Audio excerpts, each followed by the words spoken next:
আর প্রদীপ ভাই ডেকেছিল, কিন্তু প্রদীপ ভাইয়ের সাথে দেখা হলো না। স্যার ভালো থাকবেন এবং দেখভাল করুন।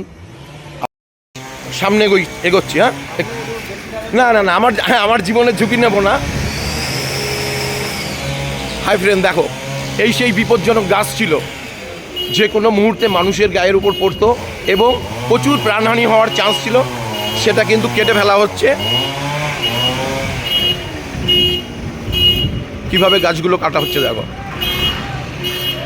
এটা ওয়েস্ট বেঙ্গলের নদিয়া জেলার ফুলিয়া রেলগেট এবং বাস স্ট্যান্ড, তার মিডিলে গাছ কাটা চলছে।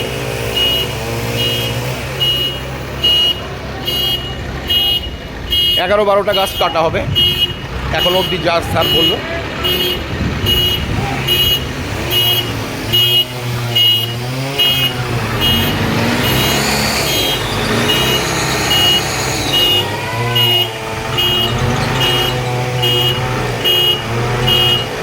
কত পরিশ্রম করে কিভাবে দেখো, ভোর 4টের থেকে এই ভাইরা প্রচেষ্টা চালাচ্ছে মানুষের উপকার্থে।